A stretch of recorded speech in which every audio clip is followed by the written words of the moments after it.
Bismillah, elhamdülillah, və salatu və salamu alə Rasulillah və ba'd. Müsəlman olaraq can verə bildikdən sonra necə öldürüldüyüm umurumda deyil. Çünki mənim ölümüm Allah uğrundadır.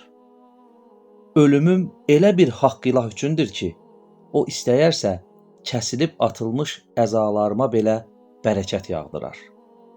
Hubeyb ibn Adi radiyallahu anh. Bu sözlər İslam tarixində bu səhabənin şəhid edilmədən öncə dediyi məşhur sözlərdir. Biraz haşiyəyə çıxacam. Uzun danışanda bəzi insanlar dinləmək istəmir. Unutmamaq lazımdır. Heç bir ciddi məsələ də bir kəlmədən ibarət deyil. Yenə də konspektləşdirməyə çalışdım ki, Allahın izni ilə imanımıza təsir etsin. Hubeyb səhabədəndir. Rasulullahın sallallahu aleyhi və səlləm dövründə müslimlərə xəyanət edən bəzi qəbilələr onu əsir götürmüşdülər. Onu öldürmək və ölümünü seyr etmək üçün bütün müşriklər toplanmışdı. Hubeyb dedi: "Məni öldürməzdən əvvəl 2 rükət namaz qılmağa icazə verin." İcazə verdilər. Hubeyb radiyallahu anh çox gözəl bir namaz qıldı və dedi: "Əgər sizin ölümündən qorxduğu üçün namazı uzatdı deməyinizdən çəkinməsəydim, namazımı daha da uzadardım."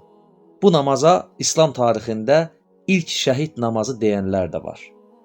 Müşriklər onu edam etməzdən əvvəl ona əzab verdilər. Çox işgəncə etdilər və fikrini, əqidəsini dəyişməsi üçün təzyiqlər göstərdilər. O isə Allahın lütfü sayəsində möhkəm dayandı və tarixə düşən bu sözləri dedi: "Müsəlman olaraq can verə bildikdən sonra necə öldürülməyim umurumda deyil.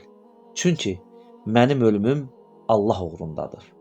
Ölümüm elə bir haqq ilah üçündür ki, o istəyərsə kəsilib atılmış əzalarıma belə bərəkət yağdırar."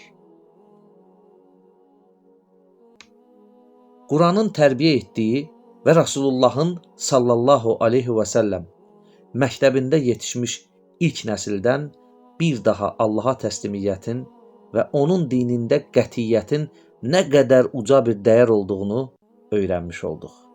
Allah azza və cəllə bizi xeyrə faydalandırsın. Allahumma amin. Subhanaka Allahumma və bihamdik. Əşhədu ən la ilahə illə ənt. Əstəğfiruka və atubu ileyk.